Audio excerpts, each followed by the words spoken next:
C'est notre prière ce matin, notre roi. Nous te prions de prendre le contrôle de ces instants. Viens nous parler, viens nous faire du bien au travers de ta parole.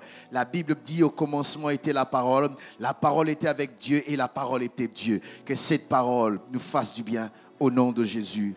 Amen. Amen. Gloire au Seigneur. Acclamons le Seigneur. Alors, nous restons debout, s'il vous plaît. Prenons nos Bibles, toujours debout, s'il vous plaît. Je vais nous inviter à lire deux textes de la Bible. Le premier, nous le trouvons dans le livre de 2 Rois, chapitre 5. 2 Rois, chapitre 5. Pendant que vous cherchez, j'en profite pour dire merci, un grand merci à notre Dieu qui nous a donné la vie. Sans la vie, nous ne serons pas en ce lieu.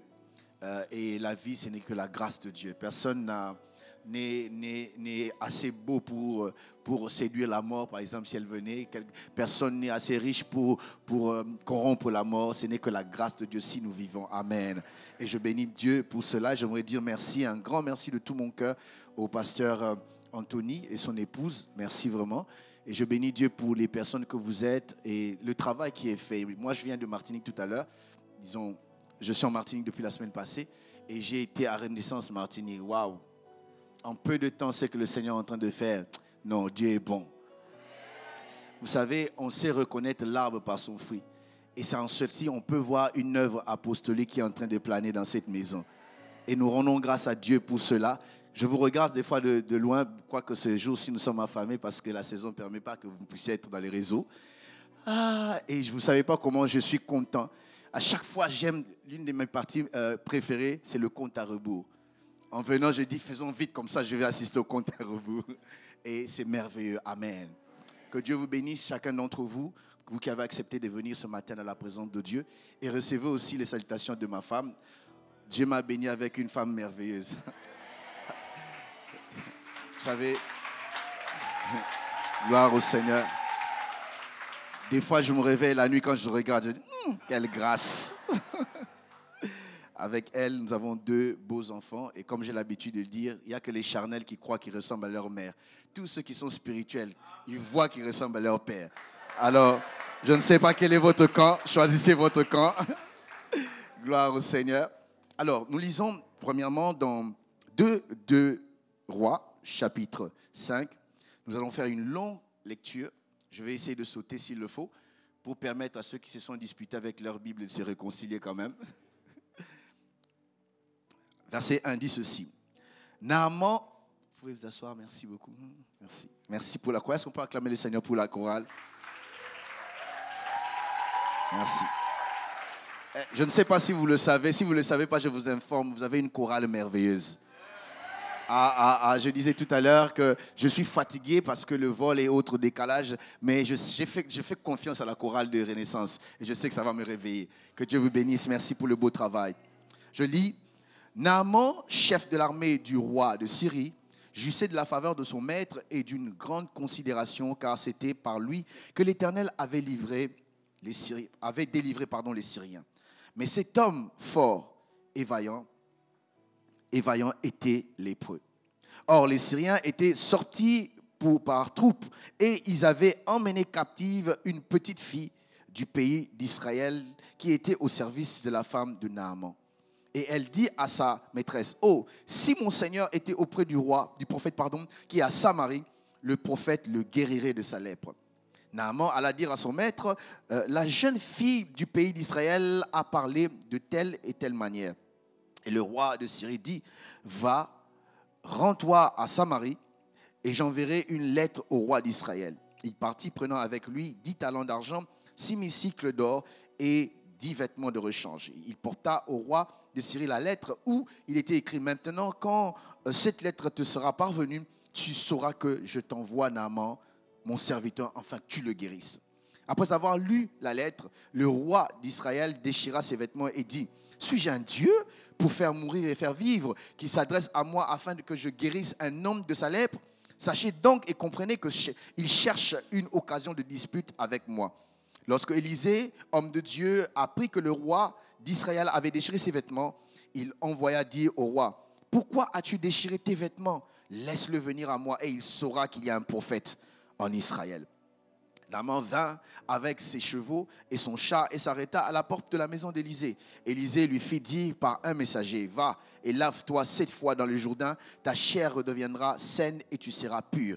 Naaman fut irrité et s'en alla en disant, voici, je me disais, il sortira vers moi, il se présentera lui-même, il invoquera le nom de l'Éternel son Dieu, il agitera sa main sur la place et guérira le lépreux. Les fleuves de Damas, d'Abana et de Parpar ne valent-ils pas mieux que toutes les eaux d'Israël? Ne pourrais-je pas m'y laver et devenir pur? Ils s'en retournaient et partaient avec fureur. Mais ses serviteurs s'approchèrent pour lui parler et dire, mon père, si le prophète t'eût demandé quelque chose de difficile, ne l'aurais-tu pas fait? Combien plus dois-tu faire ce qu'il t'a dit? Lave-toi et tu seras pur. Il descendit alors et se plongea 7 fois dans le Jourdain, selon la parole de l'homme de Dieu, et sa chair redevint comme la chair d'un jeune enfant, et il fut pur. Naaman retourna vers l'homme de Dieu. Je saute rapidement, comme ça, on gagne le temps. On va à 19. Élisée lui dit, va en paix. Lorsque Naaman eut quitté Élisée et qu'il fut à une certaine distance, Géasi, serviteur d'Élisée, homme de Dieu, se dit en lui-même, voici mon maître a ménagé Naaman, ce Syrien, en n'acceptant pas de sa main ce qu'il avait apporté. L'Éternel est vivant, je vais courir après lui et j'en obtiendrai quelque chose. Et Géasi courut après Naaman. Le voyant courir après lui, descendit de son char pour aller à sa rencontre et dit, tout va bien-il? Il répondit, tout va bien. Mon maître m'envoie te dire, voici, il vient d'arriver chez moi 2 jeunes gens de la montagne d'Éphraïm, d'entre les fils des prophètes. Donne pour eux, je te prie, 1 talent d'argent et 2 vêtements de réchange. Naaman dit, consens à prendre 2 talents. Il le pressa et il serra 2 talents d'argent dans 2 sacs, donnant 2 habits de réchange, et il fit porter Géasi par 2 de ses serviteurs. Je saute. 26. Élisée lui dit, mon esprit n'était pas absent lorsque cet homme a quitté son char pour venir à ta rencontre. Est-ce le temps de prendre de l'argent et de prendre des vêtements? Puis les oliviers, des vignes, des brebis, des bœufs, des serviteurs et des servantes. La lèpre de Naaman s'attachera à toi et ta postérité pour toujours. Et Géasi sortit de la présence d'Élisée avec une lèpre comme la neige. Nous lisons notre deuxième passage dans 2 Timothée, chapitre 3, verset 5. Timothée, c'est dans le Nouveau Testament, au cas où votre voisin cherchait dans l'Ancien Testament. S'il cherche encore dans l'Ancien Testament, emmenez-le devant, on va prier pour lui. 2 Timothée, chapitre 5, dans 3, excusez-moi, chapitre 3, qui dit ceci, sache que dans les derniers jours, combien d'entre nous savent que nous sommes dans les derniers jours? Sache que dans les derniers jours, il y aura des temps difficiles, car les hommes seront égoïstes, amis de l'argent, fanfarons hautains, blasphémateurs, rebelles à leurs parents, ingrats, irréligieux, insensibles, déloyaux, calomniateurs, intempérants, cruels, ennemis des gens de bien, traîtres, emportés, enflés d'orgueil, aimant le plaisir plus que Dieu. Ce qui m'intéresse, c'est le verset 5, et j'ai voulu qu'on le lise ainsi pour voir le contexte de ce passage. Ayant l'apparence de la piété, mais régnant ce qui en fait la force. Amen. Père, nous prions que tu changes le logos en réma. Bénis ton peuple au travers de ta parole. Amen. Reprenons nos places, s'il vous plaît. Gloire au Seigneur. Alors, le thème que je vais partager avec nous, je l'ai intitulé « La force de la piété ». La force de la piété. Est-ce que vous pouvez m'aider à dire à votre voisin « La force de la piété ».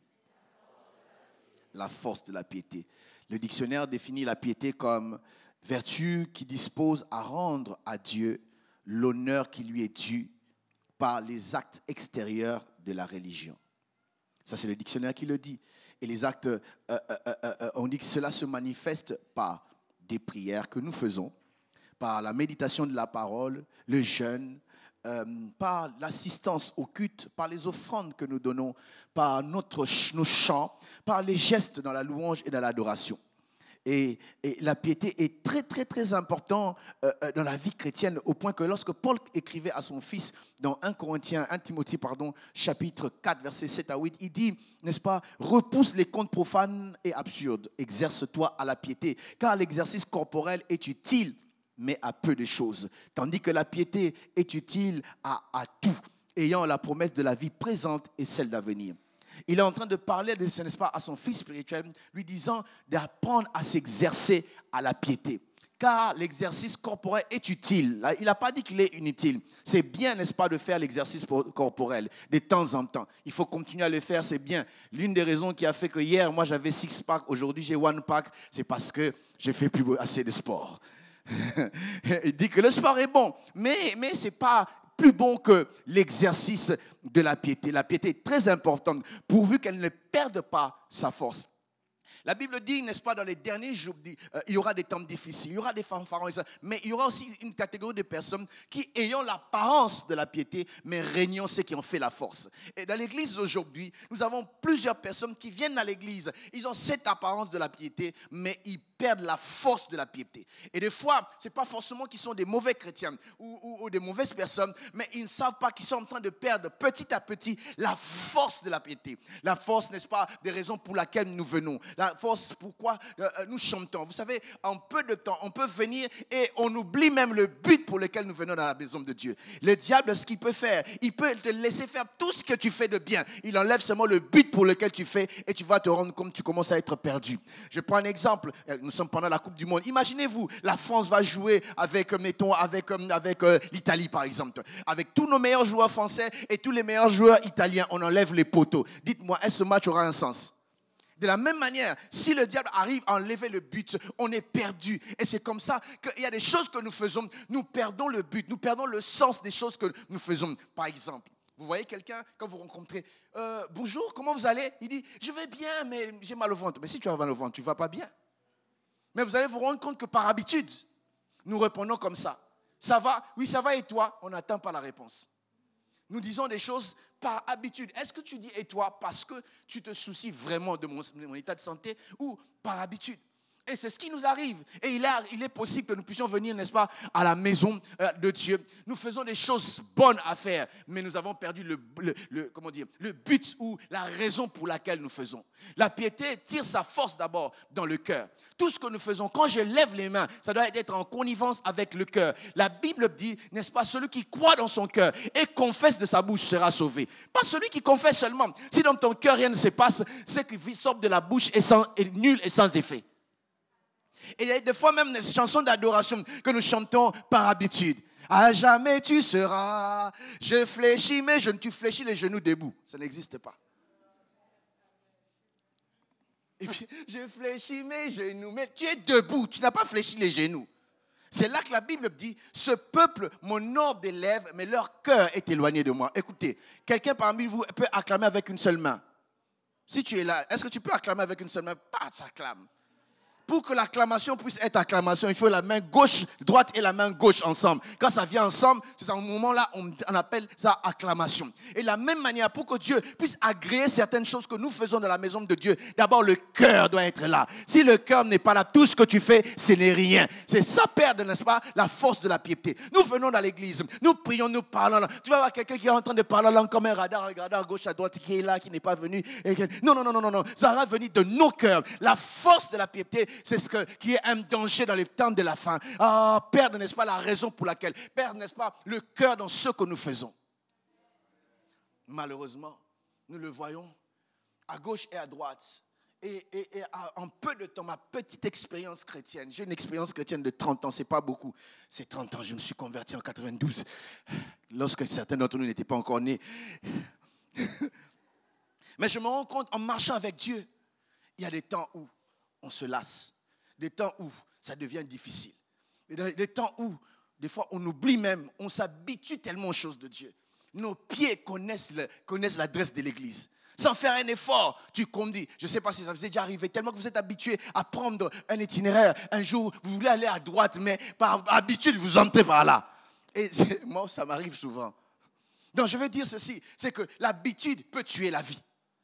L'habitude dans la maison de Dieu peut tuer. J'entendais tout à l'heure quand on était en train de prier que nous ne puissions pas nous habituer au Saint-Esprit. Écoutez bien aimé, lorsque tu t'habitues à quelqu'un, tu perds la valeur de cette personne et tu peux la considérer avec mépris ou peut-être pas comme il faut, tout simplement parce que tu as perdu, oh mon Dieu, la valeur de cette personne. Et de la même manière avec Dieu, il est possible que nous puissions perdre la force de notre relation avec Dieu, la force de tout ce que nous faisons, les lever les mains, les genoux, les parler en langue, les prières, les jeûnes. Nous perdons tout ça parce que nos cœurs n'y sont plus.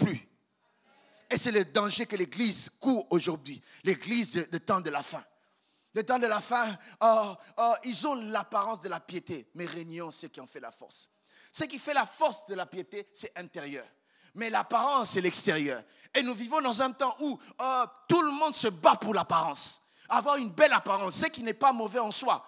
Pour venir à l'église, j'apprécie la manière dont vous êtes aussi beau, belle que vous êtes, bien maquillé, bien habillé, bien coiffé. C'est une bonne chose. Mais ce n'est pas l'essentiel dans la présence de Dieu. Viens comme ça, nous rendons grâce à Dieu pour ta beauté. Merci, merci mon frère, merci pour tes beaux vêtements propres. Venons dans la présence de Dieu comme ça. Mais nous ne venons pas, c'est la raison pour laquelle nous venons. Donc pour dire, si ce jour-là tu as perdu ton make-up et que tu es en retard, tu viens quand même dans la présence de Dieu. Parce que tu sais que tu ne viens pas séduire un Dieu, un homme, mais tu viens pour Dieu. Oh, oui, si tu acclames bien. Et nous comprenons que le plus important dans la présence de Dieu, c'est pas comme je suis habillé. Si, parce qu'il y a d'autres personnes qui tiennent tellement à leur apparence, même dans l'adoration. Une larme veut couler, il retient. Pourquoi ça va abîmer son make-up? Je ne sais pas qu'en est-il de vous. Moi, je suis le genre de personne, si je dois devenir sale dans la présence de Dieu, je deviendrai sale dans la présence de Dieu. Si les habits doivent se déchirer, que ça te déchire. Parce que je n'étais pas venu pour mes vêtements, mais j'étais venu pour le roi des rois. J'étais venu pour le Seigneur des seigneurs. Et il est important, bien aimé, qu'à chaque fois, nous puissions faire un check-up de notre cœur. Est-ce que je suis encore dans les bonnes raisons? Est-ce que je viens encore à l'église pour des bonnes raisons? Sinon, bien aimé, on risque d'aller à côté et on ne sait pas qu'on est allé à côté. Et cela peut arriver. Quand je lis ma Bible, la Bible dit qu'un jour, Marie et Joseph sont partis, n'est-ce pas, au temple. Et après, ils vont rentrer. 3 jours après, c'est en ce moment-là qu'ils se sont rendus compte que Jésus n'était pas avec eux. Comment est-ce possible?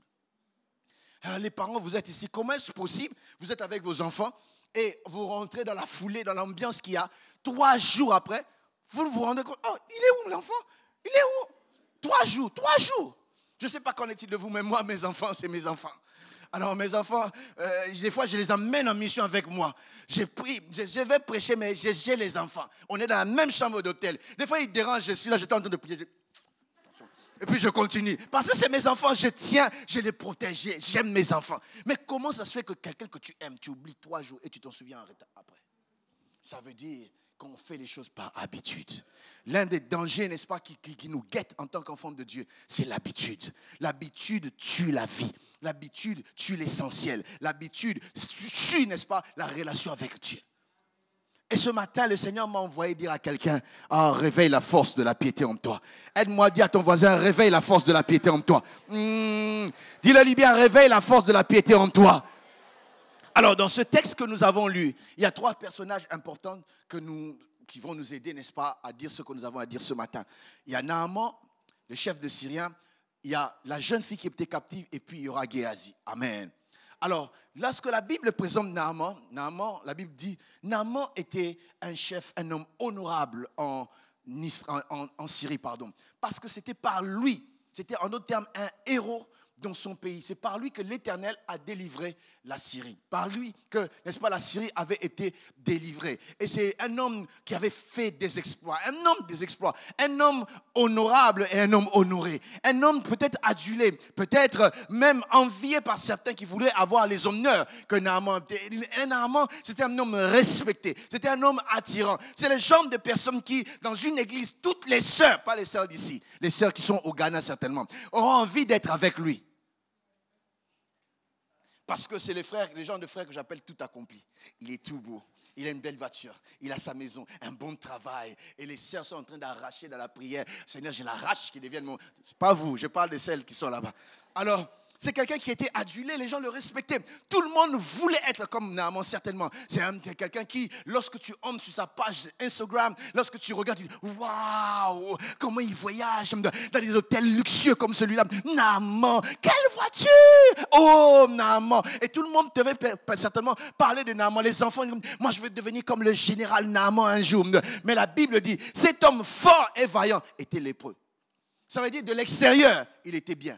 Mais de l'intérieur, il était lépreux. Il avait la lèpre. La lèpre, c'est une maladie impure. Et la lèpre, normalement, quand on l'avait, on n'était pas censé être avec tout le monde parce que ce n'était pas une bonne maladie. On devait être en dehors.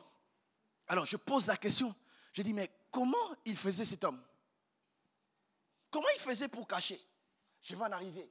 Vous savez, tout le monde se bat pour avoir une bonne réputation.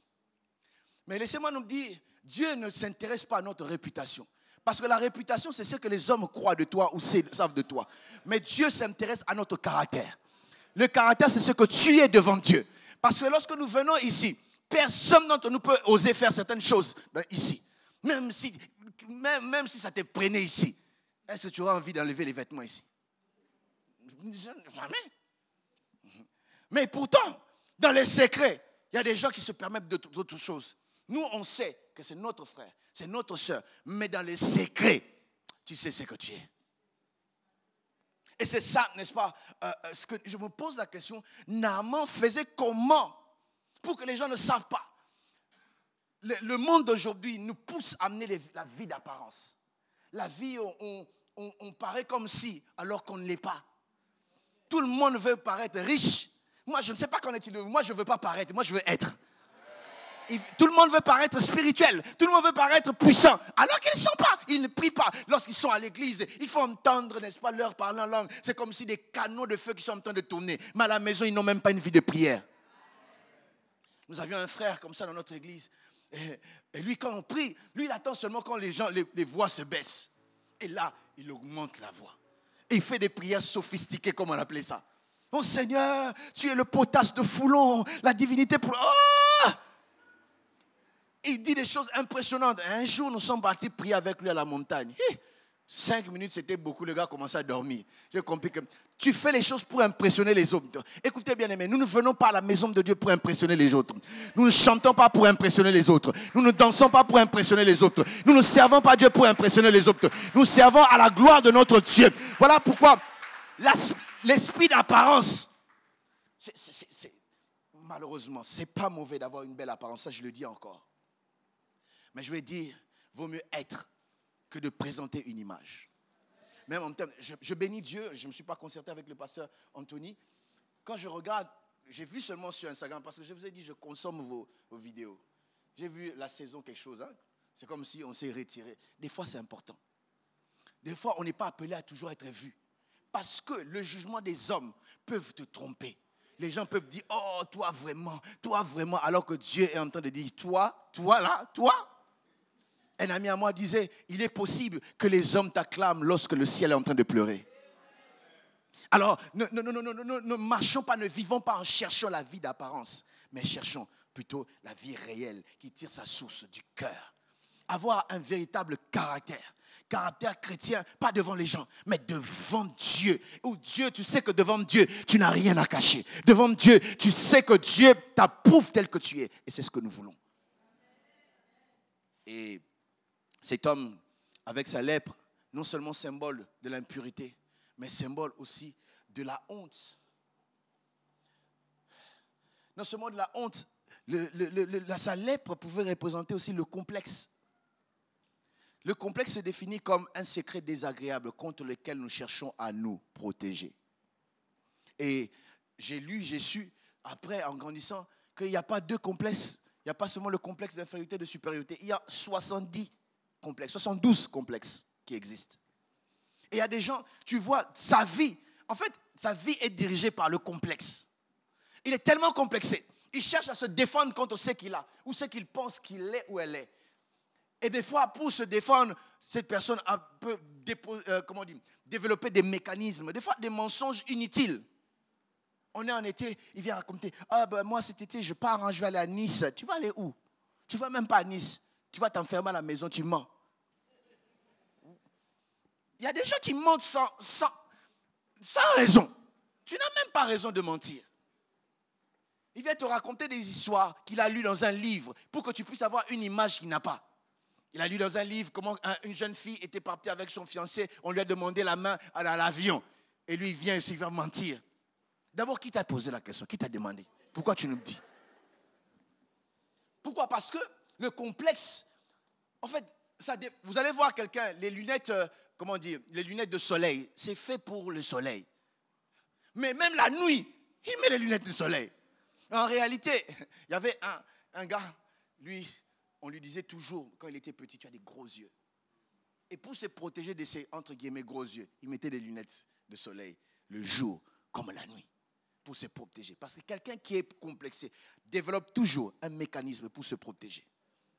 Il y avait un monsieur, en grandissant, on l'appelait Sauveur. Pourquoi Sauveur? Parce qu'il avait une tête particulière qui se prolongeait un tout petit peu par derrière. Et les amis disaient, tu es sauveur parce que quand il fait chaud, on peut se cacher sous ta tête. Et ce sont les choses méchantes que les gens font dans nos écoles avec nos enfants. Et des fois, ils grandissent avec ce genre de choses. Peut-être parmi nous aussi, il y a des gens qui ont grandi avec des choses qui leur avaient été dites et ils ont peut-être expérimenté. Ça crée un complexe. Et ces garçons mettaient toujours une casquette. Donc, dans lui, sans casquette, ce n'est pas la vie. Mais en réalité, c'est quoi? C'était le complexe qu'il était en train de... contre lequel il cherchait à se défendre. Tel que nous sommes ici avec nos belles coiffures, nos beaux maquillages et tous les beaux vêtements que nous avons, Dieu seul sait qu'est-ce qu'il y a comme complexe dans ton cœur. Des choses contre lesquelles nous cherchons toujours à nous défendre, à arranger son image alors qu'on n'a pas. Un jour, je rencontre, j'habitais en Irlande du Sud, à Dublin. Et il y a une jeune fille irlandaise qui venait à l'église où j'étais. Alors, elle ne venait plus. Et on se rencontre quelque part. Elle avait la cigarette, elle était en train de fumer. Quand elle m'a vu, elle a caché. Et puis elle me parlait, la cigarette commençait, n'est-ce pas, à avancer. Ça s'est coté. Et moi, j'ai dit, je ne vais pas partir. Je vais lui montrer que j'ai vu ça. Elle veut faire la sainte devant moi. Et moi, je suis resté là, j'ai dit, je ne bouge pas.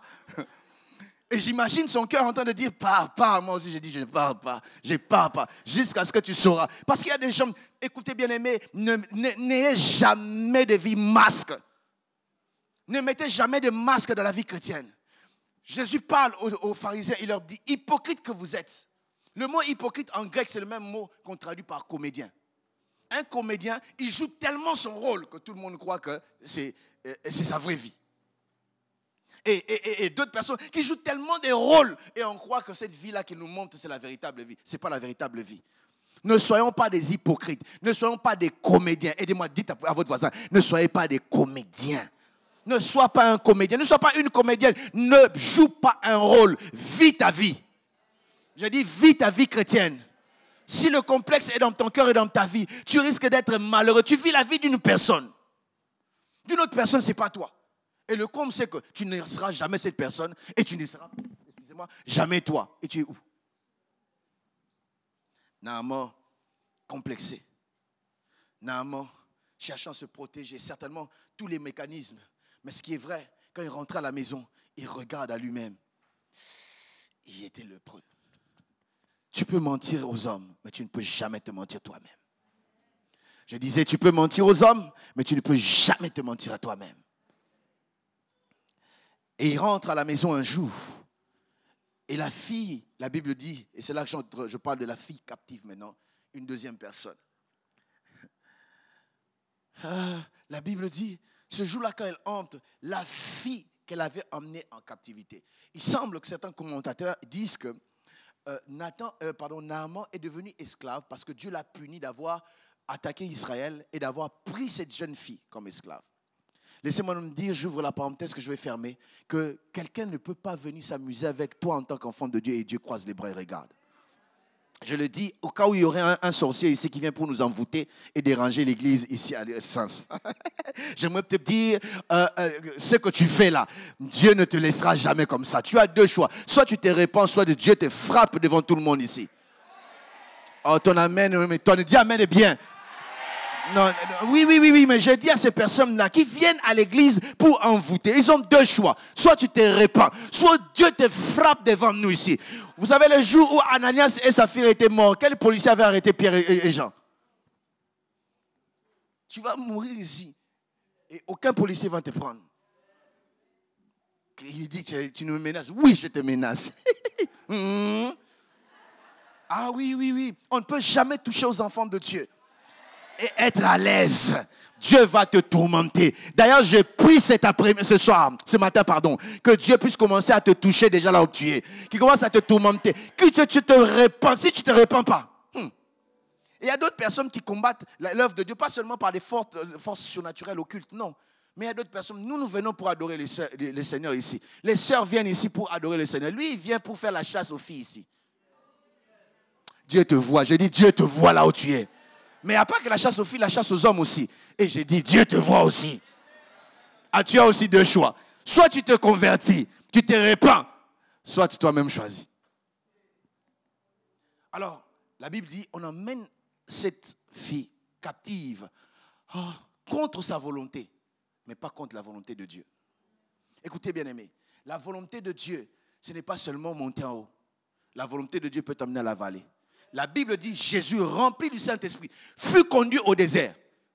Au désert, il n'y a pas de Auchan là-bas. Au désert, il n'y a pas de Carrefour. Au désert, il n'y a même pas de cinéma ni de supermarché. Mais Dieu a dit qu'il va le conduire. Écoutez, bien-aimé, il est possible que Dieu t'emmène dans les chemins tortueux, dans les moments difficiles. Car la Bible dit, quand je traverse la vallée de la mort, la Bible ne dit pas si, la Bible dit quand. Donc, à chacune des vies ici présentes, un jour, nous passerons la vallée de l'homme de la mort. Nous avons crié et chanté ici, remplis-moi jusqu'à avant que ta coupe déborde, tu dois passer par la vallée de l'homme de la mort. La Bible dit, quand je traverse la vallée de la mort, je ne crains aucun mal, car tu es avec moi. Et ton bâton, ta roulette me rassure. Et le verset, n'est-ce pas, qui suit, qui dit, tu oins d'une ma tête. Il n'y a pas, n'est-ce pas, d'huile sous sa tête, sans la vallée. La volonté de Dieu peut sembler ne pas être comme toi tu as imaginé. La volonté de Dieu peut t'emmener dans un chemin que tu n'as pas choisi. La volonté de Dieu peut faire que certains amis te quittent. Oh, la volonté de Dieu peut faire même qu'on puisse te chasser du travail. Tu dis pas, mais c'est pas grave. La volonté de Dieu peut faire même que tu puisses avoir manqué l'argent pour payer, n'est-ce pas, les loyers. Dieu peut le faire. Mais quand il le fait toujours avec un but. Et dans son but, il a permis cette jeune fille, être emportée en captivité. C'était sa volonté aussi. Pourquoi? Parce qu'il savait qu'elle ne pouvait pas entrer n'importe comment si elle n'était pas captive. Mais malgré sa captivité, malgré les moments difficiles, elle parle encore de Dieu. Ça m'étonne. Ça m'étonne. Combien aujourd'hui, quand les choses ne vont pas telles qu'ils auraient souhaité, continueraient à adorer le Seigneur? Combien? Non, on m'a enlevé là, je ne suis plus au travail, j'ai perdu mon travail, je ne viendrai plus à l'église. Et quand tu ne viens pas à l'église, tu crois que tu punis qui? Tu punis Dieu? J'ai entendu une soeur un jour, il dit, Seigneur, cette année, si je ne me marie pas, c'est que je vais te faire. Tu vas faire quoi à Dieu?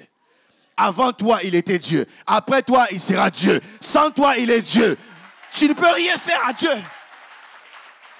Combien d'entre nous peuvent encore, lorsque tout ne va pas bien, il y a des galères et galères. Hein.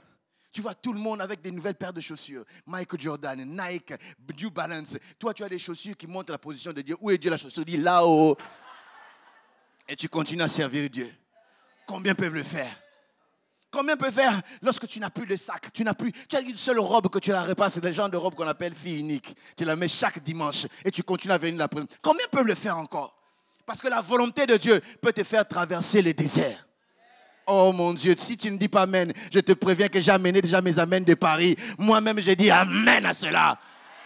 La volonté de Dieu peut te faire traverser la souffrance. D'ailleurs, une vie chrétienne dans laquelle il n'y a pas une partie de souffrance, ce n'est pas une bonne vie chrétienne. Parce qu'il y a des choses, n'est-ce pas, que nous apprenons qu'au travers de la souffrance. Il y a d'autres personnes qui deviennent des prayer warriors, comment on dit ça, des guerriers de prière, si vous voulez, tout simplement parce qu'il a manqué un enfant.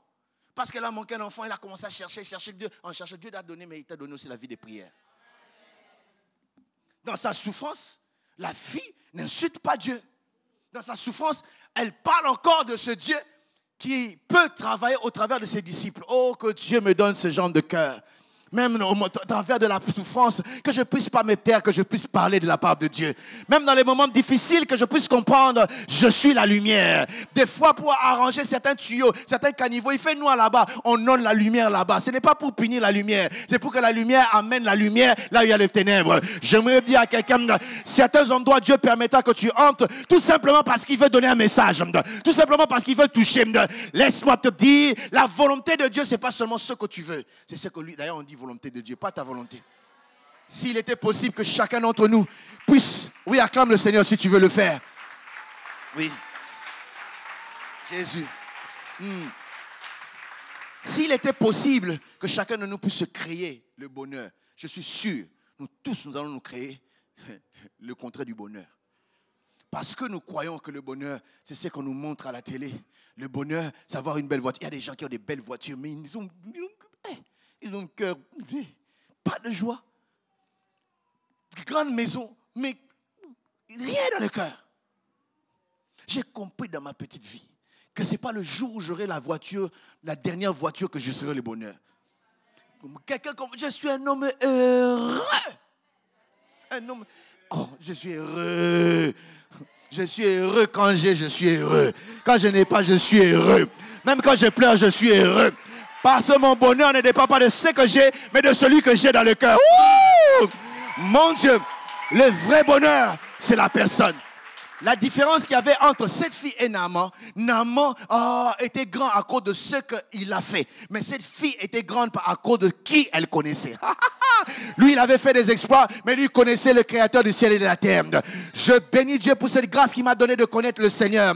Je bénis Dieu pour cette grâce et ce privilège. Qui tu connais est bien plus important que ce que tu fais. Dans certains milieux, tu peux avoir le diplôme, mais parce que tu n'as pas de relations, tu n'arrives pas à percer. C'est parce que tu connais. Aide-moi, pose la question à ton voisin, tu connais. Est-ce que tu le connais? Pose la question bien, est-ce que tu le connais? Parce que dans ces moments difficiles, dans ce temps, quand les choses semblent être dures, en ce moment-là, les gens viennent se moquer de nous et nous donner des idées compliquées, un peu comme la femme de Job. Il dit, pourquoi Dieu t'a arraché toutes ces choses-là? Maudis-le et puis meurs. Dans d'autres termes, meurs comme ça, je vais me remarier. C'est lorsque nous traversons des moments compliqués, les gens qui viennent nous faire les leçons ou nous donner entre guillemets, des conseils qui ne sont pas conseils. Il y a d'autres personnes, même, ça les dérange quand nous venons à l'église et nous dansons. Non, vous aussi, vous exagérez. Pourquoi vous sautez? Quand je saute avec ton corps. Oh non, moins de choses vous mettez à genoux. Ce sont tes genoux. Moi, pour ma part, j'ai dit, si tu crois que c'est tes genoux, viens les prendre et ne me les donne plus. Mais si c'est les genoux que Dieu m'a donnés, je les mettrai par terre pour lui. Je l'adorerai encore. Je l'acclamerai, je crierai pour sa gloire. Parce que c'est lui qui me l'a donné. C'est lui. Est-ce qu'il y a un fou, une folle de Jésus en ce lieu? Est-ce qu'il y a quelqu'un qui aime Jésus en ce lieu? Oui. Nous faisons du... Oh mon Dieu. Charababababa. Oh, j'apprécie et je bénis Dieu. Parce que je réalise que la voix avec laquelle tu cries, tu ne l'as pas empruntée. Parce que c'est lui qui t'a donné. S'il faut dire Alléluia, je dis Alléluia. Oh yes.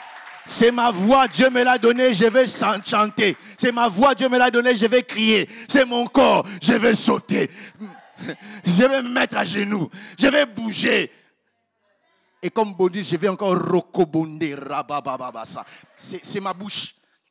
Et c'est dans cette période-là que les mauvaises personnes viennent nous donner des mauvais conseils. Et on a tendance à les suivre. Ah oui, hein? C'est vrai. Ils te disent, depuis que tu as commencé à prier vraiment, c'est malheureux, hein? Regarde, tu as tout perdu depuis que tu as commencé à prier. Et toi aussi, tu dis, oui, il a raison. J'ai tout perdu.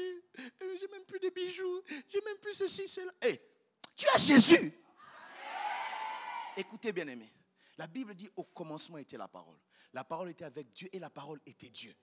Toutes choses ont été créées par la parole. Ça veut dire tout ce qui existe ont été créés par la parole. En d'autres termes, tu n'as pas l'argent, mais tu as celui qui a créé l'argent. Tu n'as pas l'or, mais tu as celui qui a créé. Puisqu'il est en toi, c'est tout à fait normal qu'un jour qu'il puisse le créer dans ta vie. J'aimerais dire à quelqu'un, malgré les difficultés, continue à persévérer. Je répète, je dis, malgré les difficultés, continue à persévérer. On n'abandonne pas, tiens bon encore, tiens bon. Même si les fiancés, ou soi-disant, il est parti, laisse-les partir. Je savais que tu n'allais pas dire amen, c'est pas grave. Laisse-les partir. Ah oui. Bien aimé, d'autres personnes sont des malédictions dans la vie. C'est parce que tu ne vois pas loin. Dieu voit loin, il permet qu'il parte ou qu'elle parte. Laisse partir. Vous blaguez. Bien aimé, si tu te maries à la mauvaise personne. Une dame est venue dire au pasteur un jour, pasteur, en tout cas mon mari, je te dis, c'est le fils du diable. C'est le fils du diable. Et le pasteur lui posait la question, quand vous étiez fiancés là, tu ne voyais pas que c'était le fils du diable? Il est adoptif ou bien un fils biologique? Des fois, Dieu permet une certaine séparation pour notre bien. Tu as pleuré parce que tu as eu mal, c'est normal, mais ce n'est pas grave. Mais lève-toi, continue la route. Oh non, toi tu exagères avec vos histoires de Dieu là. Et puis moi je te demande si tu refuses à cause de Dieu, c'est comme ça que je te quitte. Quitte pas. Parce que des fois, Dieu peut te dire non parce qu'il a un meilleur oui pour toi. Ah oui. Par la volonté de Dieu peut faire partir les personnes. Mais ce que j'aime avec cette femme, malgré ça, elle a continué, n'est-ce pas, à faire des bonnes choses. Le caractère des enfants de Dieu. On lui a fait du mal à la personne qui a arraché de sa famille pour qu'elle devienne esclave. Mais c'est cette personne-là qu'elle aide. C'est ça la vie chrétienne. C'est ça être enfant de Dieu. Dans certains milieux, vous entendez quelqu'un qui chante dans la même chorale, mais alto, ne parle pas à soprano. Et il dit, moi, je lui parle seulement au ciel. Est-ce que tu vas entrer? Combien de gens, la volonté de Dieu dans nos vies passera aussi à apprendre à demander pardon et à accepter le pardon des autres, quelle que soit l'affaire. C'est ça être enfant de Dieu. On t'a fait du mal et tu arrives à pardonner. Il y a des gens qui, ils ont des cœurs, je me pose la question, c'est quel genre de cœur? Et ils fêtent même l'anniversaire de leur offense, surtout les femmes mariées, pas celles d'ici, hein? Vous les verrez la nuit, elles se réveillent et pleurent. Oh, le mari pose la question, pourquoi tu pleures? Aujourd'hui, c'est le 7 juin. Et le 7 juin, c'est quoi? Qu'est-ce qui se passe? C'est le jour que tu m'avais trompé en 1982. Hey! En 1982, elle fête l'anniversaire de l'offense. Heureusement, ces sœurs ne sont pas ici. On lui a fait du mal, mais elle continue à rendre le bien pour le mal. C'est à cause de cet homme qu'elle se retrouve esclave. Mais elle continue à agir bien. Combien d'entre nous peuvent continuer encore? Lorsqu'on nous insulte, que ce soit dans les réseaux, les amis nous font des histoires pas bien, mais je reste enfant de Dieu. Combien d'entre nous? Ça m'étonne, la chrétienté d'aujourd'hui, les gens sont devenus orgueilleux au nom de Jésus. Ça, c'est pas, Dieu n'est pas dans ces choses-là. Des fois, apprendre à s'effacer. Des fois, apprendre à demander pardon. Des fois, apprendre à pardonner. Des fois, apprendre à aider les autres. Des fois, apprendre, vous savez, une histoire tragique. Il y a une dame qui, elle, il y a deux familles voisines qui se sont disputées. Et quand ils se sont disputés, en tout cas, c'était une grosse dispute. À un moment, pendant que, quelque temps après, la pluie a commencé, l'enfant de la famille voisine jouait et il y avait la pluie et un grand torrent qui l'a emporté. Il est tombé dans un caniveau. L'autre fille de la famille voisine, elle a vu ça. Mais parce qu'elle avait la haine contre l'autre famille. Elle dit, on vous dit de garder vos enfants, vous ne voulez pas, elle ferme la fenêtre, elle va dormir. Le soir, on apprend que l'enfant est décédé de la noyade. Imaginez-vous combien on peut être méchant jusqu'à ce point. Jusqu'à ce point. Mais laissez-moi nous dire, la Bible dit, sache ô homme que ton péché t'atteindra. Et c'est quelque temps plus tard, la femme va se marier, mais de toute sa vie, elle n'a pas eu d'enfant. Et un jour, elle va trouver un serviteur de Dieu pour qu'on puisse prier. Le serviteur de Dieu ferme les yeux, Dieu lui révèle. Il dit, est-ce qu'en telle année tu ne... Il dit, oui, j'avais fait cela. Il dit, c'est la raison pour laquelle tu n'as pas ça. Comment on peut devenir méchant à ce point? Et surtout nous qui avons Jésus en nous. Et nous avons le Saint-Esprit. Haïr jusqu'à rendre le mal pour le mal. Je suis sûr que je ne parle pas, n'est-ce pas, à des bétons, je parle aux hommes. Il y a quelqu'un ici, tu dois apprendre à pardonner et lâcher l'affaire. Même la Bible dit, pardonne-nous nos offenses comme nous pardonnons à ceux qui nous ont offensés. Donc ça veut dire, si tu ne pardonnes pas, tu ne mérites pas le pardon. Cela me pousse à entrer au troisième personnage, Géasi. Géasi a eu le privilège de servir Dieu auprès de l'homme de Dieu. Géasi était, en d'autres termes, en charge du bâton de Élie. Mais Géasi avait un mauvais cœur. Et il n'a pas cherché que son cœur change.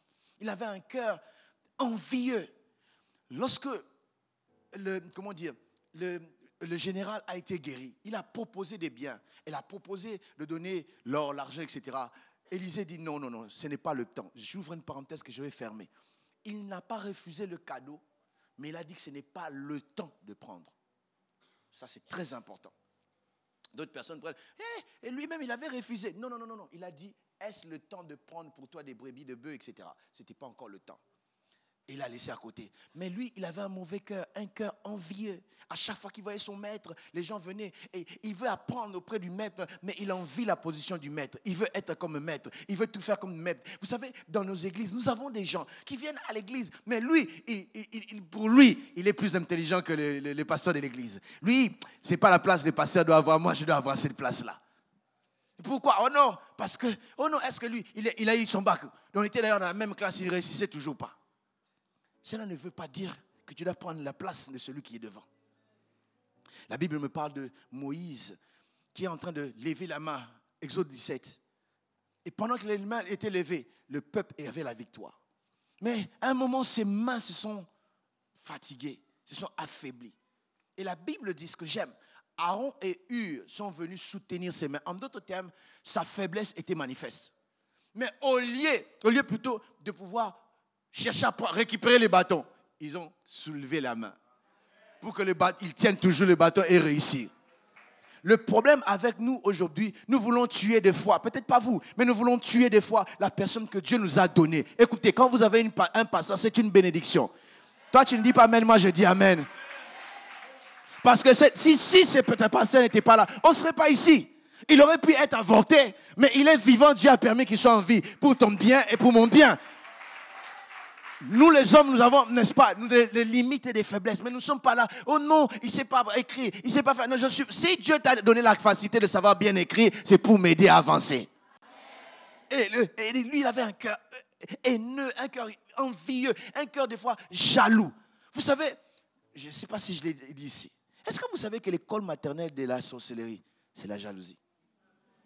La jalousie est l'école maternelle de la sorcellerie.